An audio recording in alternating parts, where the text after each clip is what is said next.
माननीय डॉक्टर संजय कुमार निषाद।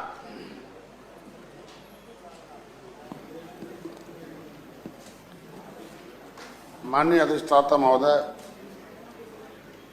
आपका आभार प्रकट करता हूं कि आपने इस बजट भाषण पर अवसर दिया और माननीय मुख्यमंत्री जी और माननीय वित्त मंत्री जी और उनकी टीम ने इस बजट के बारे में तो हमें पहले कुछ पता नहीं था। हम लोग तो राजनीति में थे नहीं, चिकित्सक थे, तो कभी सुनने में आता था कि बजट का जो इतिहास है वो लेखा जोखा है, जनता से लिया जाता और जनता को स्रोत और सुरक्षा न्याय के रूप में दिया जाता है। लेकिन किसी ने का लेख पढ़ रहा था, उसमें लिखा था कि जो बजट का शिकार होता है वो निर्बल होता है और जो बजट का हिस्सेदार होता है वो दुर्बल, वो सबल होता है। तो मैं धन्यवाद दूंगा भारतीय जनता पार्टी को कि इस बार जो बजट देखने और पढ़ने और सुनने को मिला, और मैं कई वर्षों से हूँ, 2013 से मैं राजनीति में हूँ, उससे पहले नहीं था, लेकिन पहली बार है कई सरकारों को देखा हूँ कि जो निचले पावदान पर खड़ा व्यक्ति है, जो सबसे ज़्यादा टैक्स देता है, हर एक, बाकी होशियार लोग तो थोड़ा बहुत दाहिने बाएं कर लेते हैं, उसके लिए बजट जो अलॉट हुआ है, कोई क्षेत्र बाकी नहीं होगा। नौजवान, किसान, महिला, खिलाड़ी हो, बड़े लोग हो, सबके लिए ऐसा दिया गया है। उसमें इसको याद करने के लिए कभी कहूँगा कि कभी भगवान राम ने निषाद राज को अपने कैबिनेट में जब जगह दी थी, तब राम राज आया था, तो पुनः निषाद राज के एक बेटे डॉक्टर संजय को भारतीय जनता पार्टी, जो भारतीय संस्कृति, राम की संस्कृति को स्थापित करने के लिए जो स्थान दिया, उसमें हमें अवसर दिया, जो बजट पास हुआ है उसे मैं बहुत बहुत बधाई देता हूं, धन्यवाद देता हूं। और इसमें अपने सहयोगी दल, अपना दल, निषाद पार्टी और भारतीय जनता पार्टी के जितने भी कार्यकर्ता पदाधिकारी हैं, कि दोबारा जो माननीय मुख्यमंत्री जी की जो नीति, प्रधानमंत्री जी की जो नीति, मुख्यमंत्री जी की नीति थी, उसको धरातल पर पहुंचाया, उसको जनता ने स्वीकार किया, दोबारा मोहर मारा और फिर से माननीय योगी आदित्यनाथ जी को मुख्यमंत्री के स्वरूप में गद्दी मिला। मैं पुनः इस सरकार को बधाई देता हूं। बजट के बारे में चर्चा बहुत हुई, हमारे सदन के नेता को धन्यवाद दूंगा, इन्होंने बहुत कुछ बताया।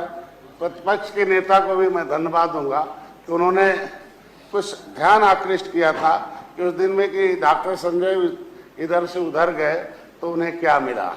2-3 बातें उन्होंने कहा कि जो हमें कुछ मिला नहीं मिला, बहुत कुछ हुआ, लेकिन जो है हमें देखने को मिला कि जो विधान परिषद और विधानसभा का जो चिन्ह है, ये तीर धनुष मोनोग्राम जो है, तीर धनुष और मछली है। मैं अपने को बधाई देता हूं कि कम से कम यहाँ आपके चरण में आके इसको लाया और जगह दिया। और दिल्ली में मत्स्य मंत्रालय को अलग किया, 20,000 करोड़ रुपया पहली बार इस मत्स्य क्षेत्रों में प्रधानमंत्री ने बजट दिया। लेकिन उत्तर प्रदेश में मत्स्य मंत्रालय अलग न होने के नाते विभाग थे, विभाग अपने मनमानी करते थे। लेकिन पहली बार धन्यवाद दूंगा कि पहली बार हम सरकार के साथ आए और पहली बार मत्स्य मंत्रालय उत्तर प्रदेश में कैबिनेट बनाकर अलग से जगह दिया और डॉक्टर संजय को उसको बजट का यूज करने का, उस बजट को लेकर सरकार में इस मत्स्य क्षेत्र में काम करने वाले लोगों के लिए बजट का जो अभी एलोकेट किया, उसे शुरू तो हुआ, मद तो खुल गया, मंत्रालय खुल गया। निश्चित रूप से मछुआ समुदाय या इस मत्स्य पालक के क्षेत्र में जितने लोग होंगे उन्हें निश्चित रूप से लाभान्वित होगा। इसे सरकार को मैं बधाई देता हूं। मैं ज्यादा कुछ नहीं कहूंगा। मानिए कि पिछली सरकारें कैसे इस मत्स्य क्षेत्र में लोगों को, रहने वाले लोगों के साथ अन्याय करती थी, उसमें 2-3 बातें कहूंगा। कि कभी एक बार मैं सदन में बोल रहा था, भावुक हुआ था, मैं उधर नहीं ले जाना चाहता हूं, बस इतने बताना चाहता हूं कि अंग्रेजों और मुगलों को इस देश में लड़ने में जो अग्रणी भूमिका इसकी रही, नदियों में मार मार डुबो के, जंगलों में, उसके वजह से अंग्रेजों ने तो इन्हें उजाड़ा ही था, लेकिन जो उस नदी और ताल के सहारे इनका रोजी रोटी चलता था। लेकिन जब बहुजन समाज पार्टी की सरकार आई तो इनके दो, एक तो आरक्षण की व्यवस्था की गई थी, तो आरक्षण लूट लिया। 30 साल से क्या होता था कि समाजवादी पार्टी की जो सरकार आती थी, इनसे पिछड़े में से निकाल देती थी और बहुजन समाज पार्टी उससे स्टे ले लेती थी। तो 30 साल से यही खेला चला कि जाति ने पिछड़ी में रही न अनुसूचित में रही, ऐसे लटकू राम बन के घूमती रही।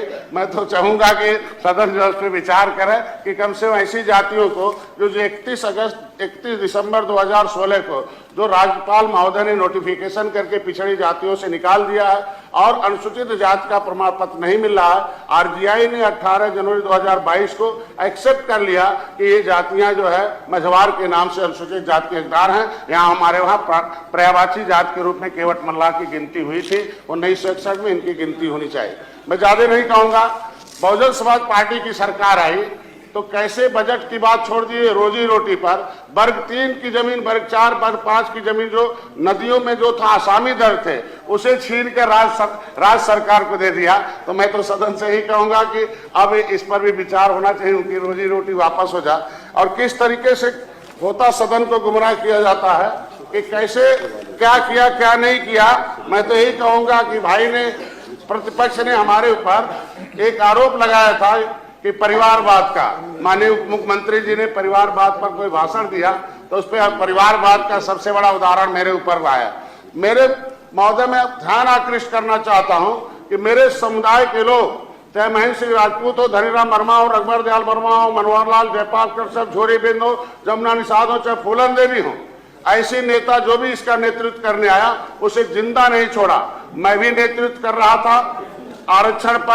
आरक्षण पर गोली मारी गई, एक मेरा भाई अखिलेश निषाद मारा गया। उस समय समाजवादी पार्टी की सरकार थी। तो जब दूसरे का बेटा मारा गया हो और मेरे सामने उसे पॉलीथीन में गिरा के ले गया हो तो मैंने अपने घर में अपनी बीवी से कहा तो अपने बच्चों को दान करो कि अब दूसरे का बेटा शहीद नहीं होगा, हम अपने बेटे को सबसे पहले कफन बांध कर इस समाज के लिए लड़ाई लड़ने के लिए उनके आगे लाएंगे। इसलिए हमने अपने बच्चों को इसमें राजनीति कराने के लिए नहीं लाया हूँ, कफन बांध कर लाया हूं, क्योंकि एक इतिहास रहा हमारे समाज में जो भी नेतृत्व करता रहा। तो जो परिवारवाद का आरोप है इसे हमारे समाज से ये खारिज होना चाहिए कि कैसा कैसा लोगों ने काम किया है, किस तरीके से आयोग में भर्ती होती थी। सामाजिक न्याय मंत्रालय क्या कहता है महोदय, किस तरीके से 27% आरक्षण का जो बजट है उस पर सामाजिक न्याय मंत्रालय कहता है एक बिरादरी का कब्जा, वो सब लेके चले गए नौकरी। बजट से नौकरी मिलती है, बजट का मतलब पैसा होता है, नौकरी का मतलब होता है रुपया होता है। नौकरी मिल गई, रुपया मिलना शुरू हो गया तो 27% जो बजट का पैसा था एक बिरादरी को मिल गया। 23% जो बजट का हिस्सा अनुसूचित जाति का हो एक बिरादरी का मिल गया। धन मैं तो यही कहूंगा कि 100% आबादी है, सबका हिस्सा बराबर होना चाहिए और जो उसमें आर्थिक रूप से हो, जिनको संविधान में व्यवस्था दी गई उनमें हो। मैं धन्यवाद दूंगा भारतीय जनता पार्टी को कि मत्स्य मंत्रालय अलग किया गया, प्रधानमंत्री मत्स्य संपदा योजना में 20,000 करोड़ रुपया दिया गया। अभी मुख्यमंत्री ने एक योजना बनाई कि प्रधानमंत्री मत्स्य संपदा में छूटे हुआ मुख्यमंत्री संपदा योजना बनाई और उन्होंने करोड़ों रुपया दिया है।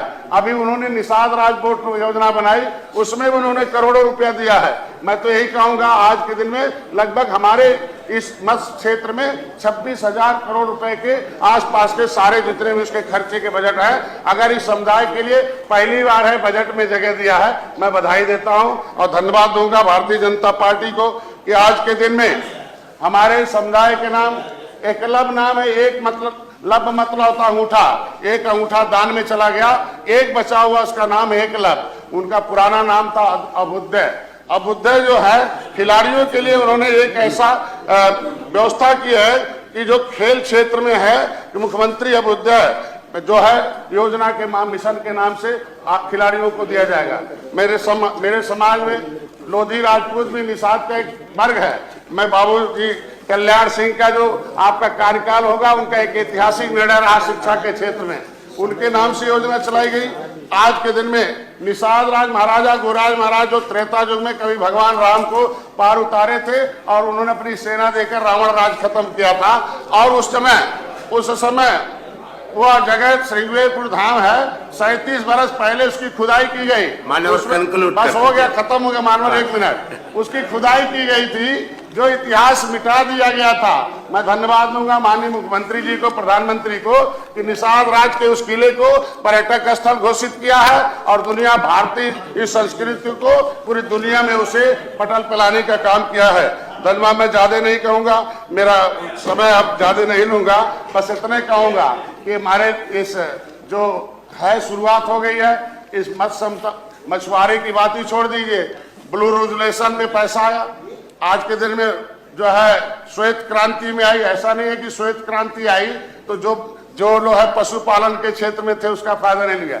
जो है आज के दिन हरित क्रांति आई किसानों को, तो ये 3 क्रांति पैदा की गई भारतीय जनता पार्टी के द्वारा। और आज के दिन में सच्चर कमेटी कहती है कि सबसे ज्यादा गरीब जो है मुसलमानों में है। अब तो अनाज का फायदा कौन ले रहा है? मुसलमान को मिल रहा है। अभी मुख्यमंत्री जी कह रहे थे कि उनकी आबादी 1819% है, लेकिन हमारा जो योजना का लाभ है वो 37% मुसलमानों में जा रहा है। तो नाम मुसलमानों का वोट बैंक लेना, उन्हें सब कुछ देना, इस पर निर्भर करता है। उनके बेटे का इलाज हो रहा है, घर बन रहा है, तो इसमें मैं ज्यादा कुछ नहीं कहूंगा। तो मैं बधाई देता हूँ, इस बजट का समर्थन करता हूँ और आपको फिर से आभार प्रकट करता हूँ। धन्यवाद। धन्यवाद। माननीय नेता सदन